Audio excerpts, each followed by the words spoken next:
Now turn to Section 1. Now you have some time to look at questions 1 to 5.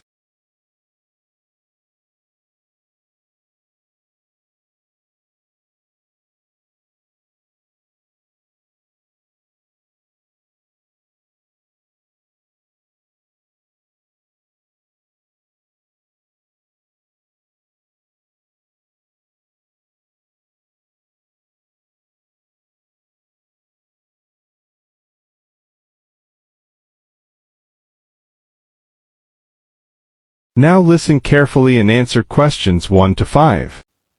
Good evening and welcome aboard the Pride of Poole. In this recorded announcement, we'll give you details of some of the facilities available on board this ship. You're currently standing in the reception area in the centre of B deck. If you're feeling hungry after a long day's travelling, go up the stairs to A deck, where you'll find the restaurant. The restaurant caters for all appetites, with anything from a light snack to a full 3-course meal. The restaurant will be open from the moment the ship leaves port to half an hour before arrival. Next to the restaurant on A deck in the lounge, there are reclining seats with music headphones if you want to relax.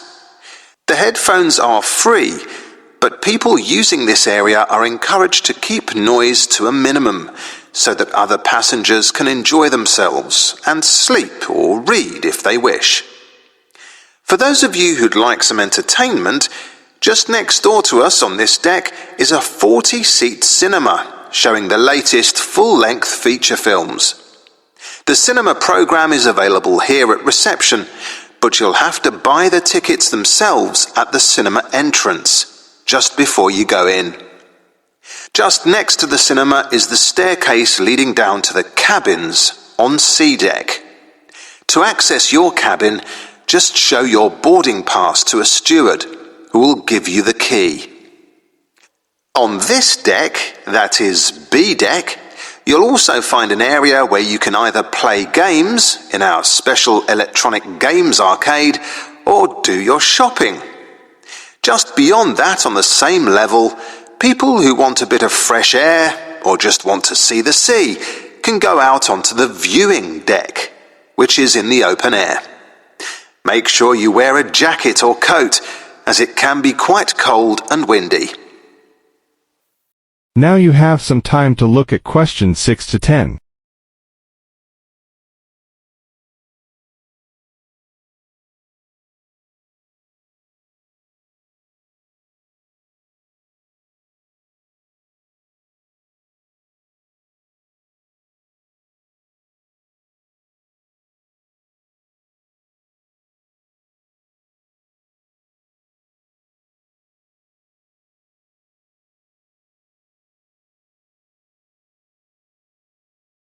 Now listen carefully and answer questions 6 to 10.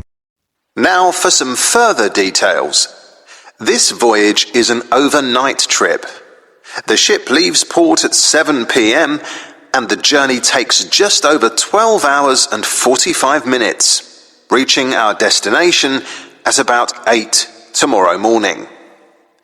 This is for the convenience of those wishing to catch the 9 o'clock train, which leaves from the ferry terminal. Passengers with children in their party are informed that there is a special section in the restaurant with kids' food and a play area. People with children are encouraged to turn up early to get a place, as the section is very popular. Make this a trip to remember. Here at the information desk, you can obtain a souvenir ship's keyring for €4.50. You can upgrade from a tourist class cabin to a first class cabin. And you can get your train tickets here, which will save you time queuing in the station tomorrow morning. If you buy them on the ship, you can get them for 20% off. For those using the lounge and wishing to check their email, there's a wireless connection, but you'll have to bring your own laptop. You can also watch the latest TV programs there or in the coffee bar next to the restaurant. Finally, a unique feature on this crossing only. Anyone who buys a fashion item from our wonderful range of men's and women's clothes in the shopping area has the chance to win a free holiday.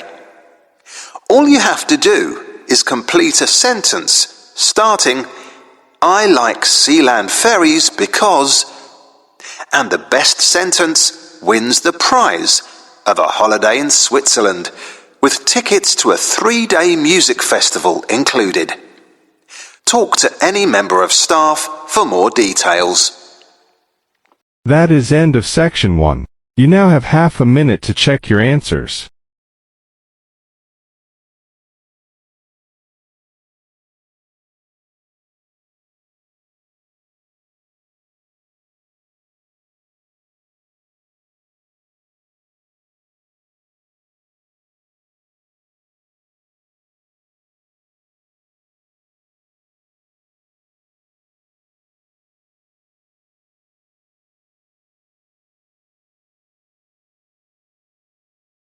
Now turn to section 2. You will hear a talk about the history of a poetry award. You have 30 seconds to look at questions 11 to 15.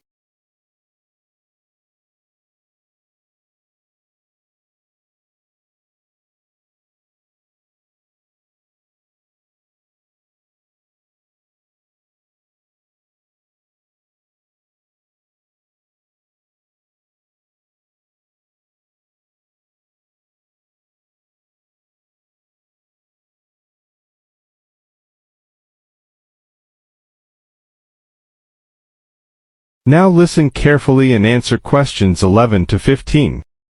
Hello everyone, and welcome to this year's award ceremony for the Antonia Watson Memorial Poetry Award. As with previous years, the competition has been particularly fierce and we received numerous excellent entries, so it's an incredible achievement for our 3 finalists who are sitting here amongst you, and we should congratulate them all.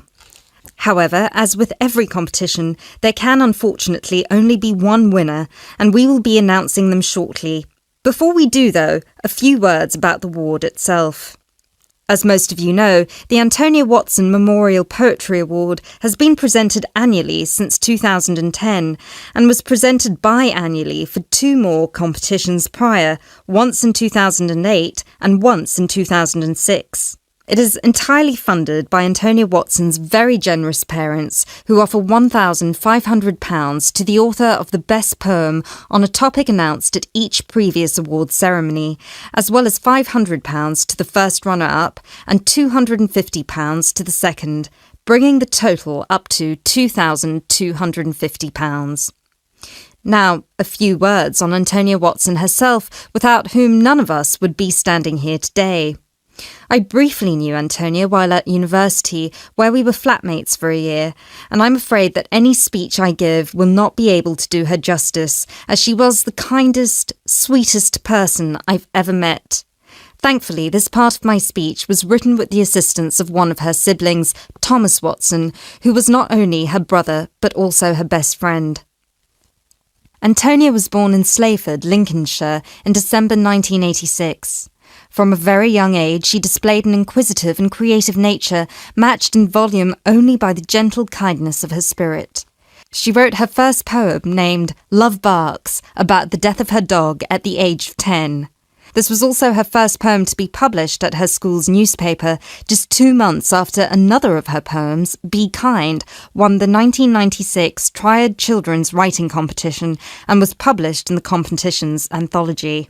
While her early forays into poetry were crowned with impressive success, Antonia unfortunately ceased to write for a few years following the death of her very dear grandfather, Peter William Watson, in 1999. You now have 30 seconds to look at questions 16 to 20.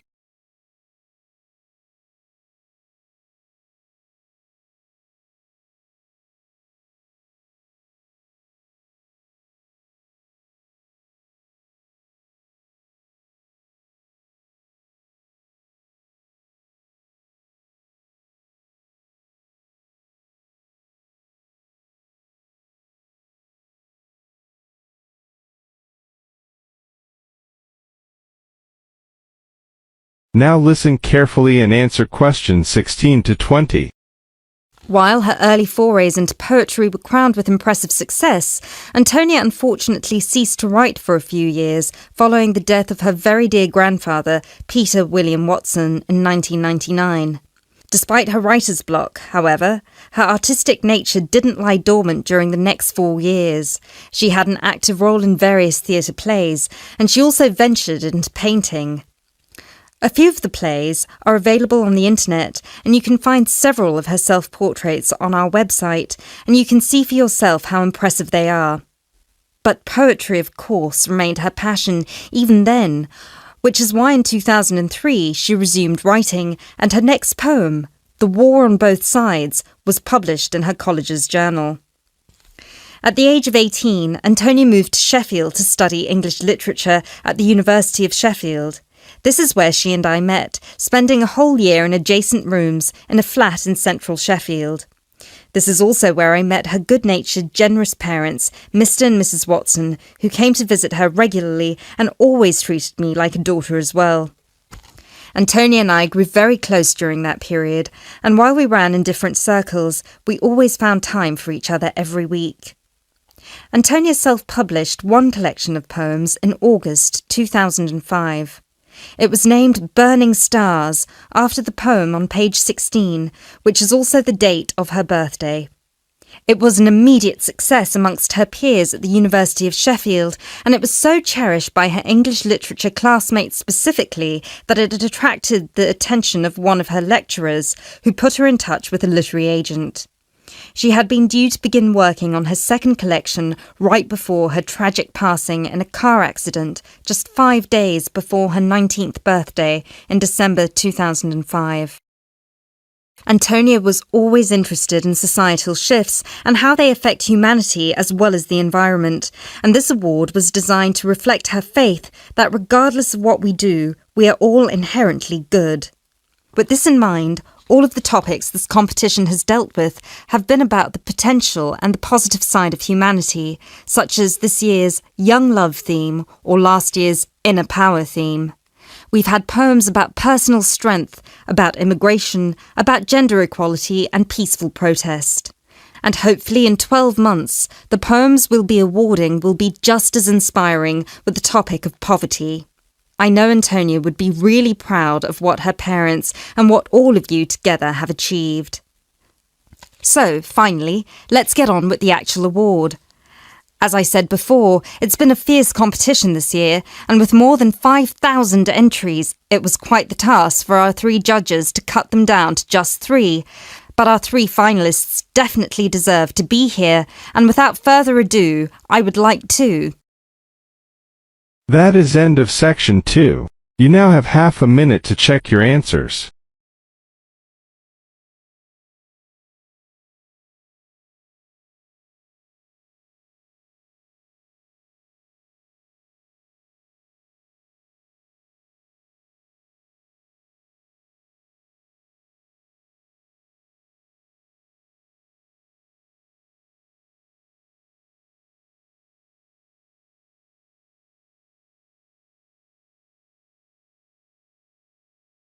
Section 3. You're going to hear a presentation about the Student Union given during University Orientation Week. First, you have some time to look at questions 21 to 25.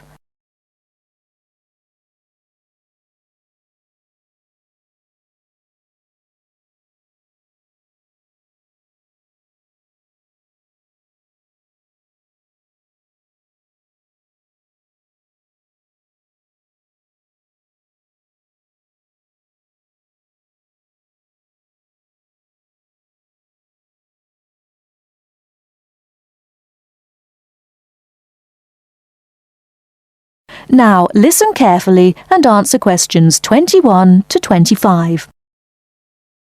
So, the student union here is really the heart of campus life. There are many different services, and most of the student groups and organizations meet at this facility. As a student at the university, you have full access to all that we offer. I guess I will talk about the dining facilities first. We have 8 venues from which students can choose to have their meals. 2 of these are franchise outlets that offer normal fast food fare, such as fish and chips, hamburgers, and soda. One dining area has a do-it-yourself system. Specializing in food for the vegetarian and vegan members of the campus community, there is a wide selection of vegetables, fruits, and grains. At the end of the buffet are several cooking stations available for students to create their own meals. The Student Union has a wide variety of entertainment options as well. Those over the minimum age can drink at one of the 3 bars. During the school year, they regularly offer live music, musical groups from both the local scene and occasionally even very famous people have performed there.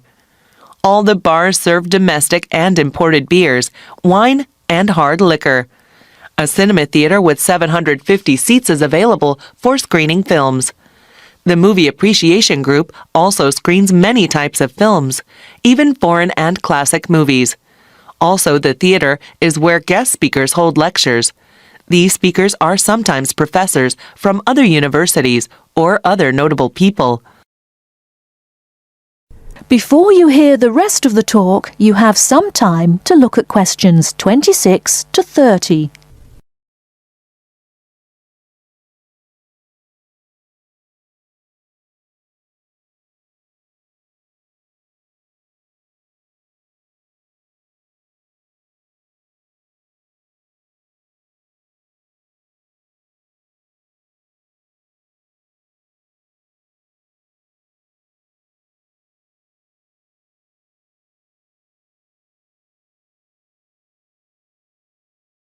Now listen and answer questions 26 to 30.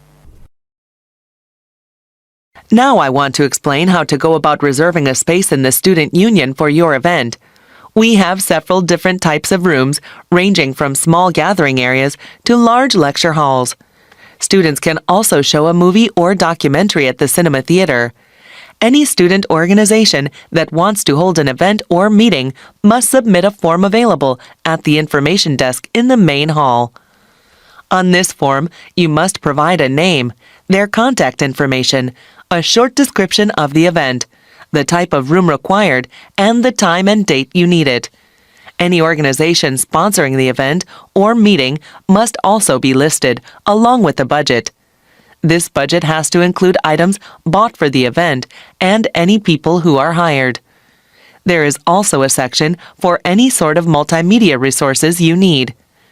Write down anything you might need, such as speakers, projectors, screens, microphones, podiums, or even computers.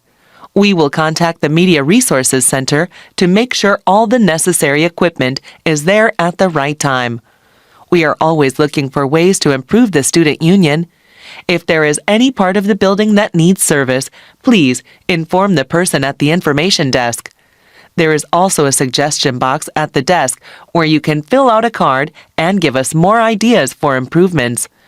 We have about 1,500 people working here for the community, and we're open to anything that can make your university life more enjoyable and productive. That is the end of section 3. You now have half a minute to check your answers.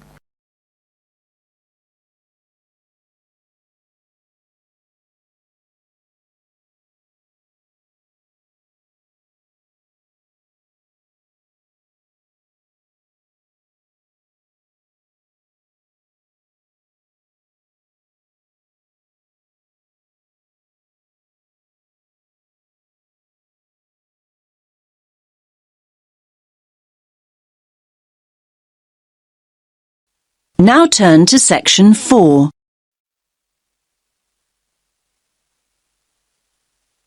You will hear part of a lecture about animals.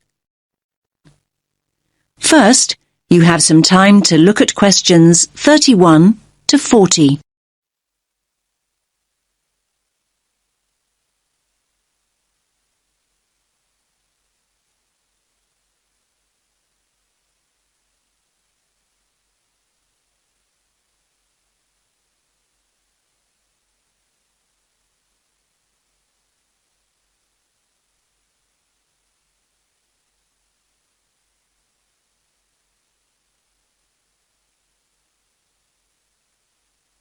Listen carefully to the lecture and answer questions 31 to 40.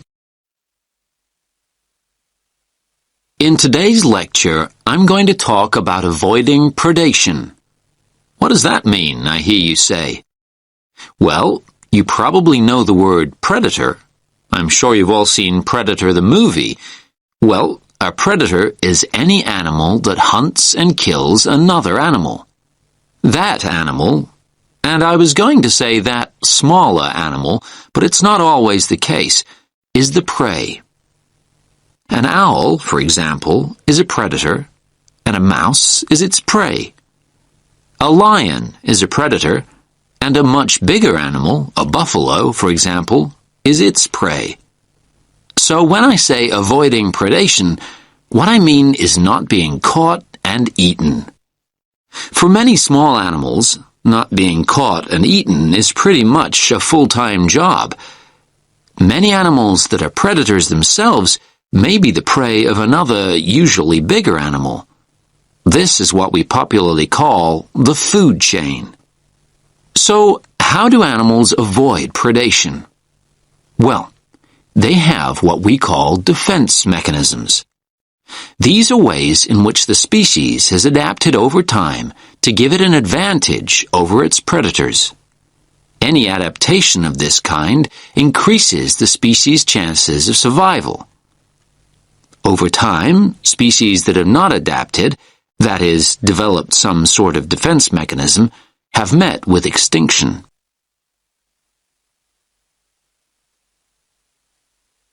There are various forms of defense. The first is probably very obvious, and that's speed. Predators can't feed on what they can't catch. Running away is a very effective defense mechanism, as some of you can probably remember from primary school. Flight is even more effective. Species which have developed the ability to fly over time have an enormous advantage. Far more birds would be a meal out in the wild if they couldn't fly. The second mechanism is protective coloration. You might hear the word camouflage used too, but I personally find that too simple a term when it comes to the animal kingdom. Protective coloration includes a number of slightly varied mechanisms within the overall term. Some animals blend in with their background. A chameleon is a good example. It sits on a tree and it looks like the branch of that tree. Butterflies have what we think of as beautiful patterns, not to be beautiful, but to confuse and warn off potential assailants. They blend in with the flowers around them, but may also look like something else. Some butterflies have patterns that look like huge eyes, and a would-be predator is scared off. There are all sorts of stories about how the zebra got its stripes, and not many people really know what the stripes are there for. Well, that type of coloration is called dazzle camouflage. A zebra stands out when alone and stationary, but when zebras move rapidly in a herd, their stripes create motion dazzle, a confusing, flickering mass to the eye of a lion or cheetah that might be giving chase. Selecting a target becomes far more difficult. Now, of course, animals are caught. They're frequently caught, but that might not mean the game's up. Some animals make themselves difficult or horrible to eat. Hedgehogs have sharp spines that deter a predator from tucking in even when it's captured its prey.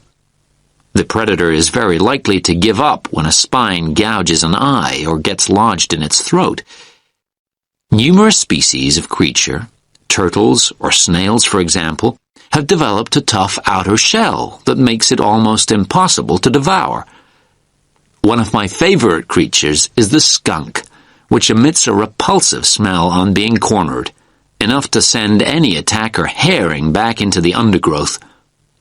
In a similar way, some sea-dwelling mollusks can emit an ink cloud that fills the surrounding water, concealing it from a predatory fish that may be circling.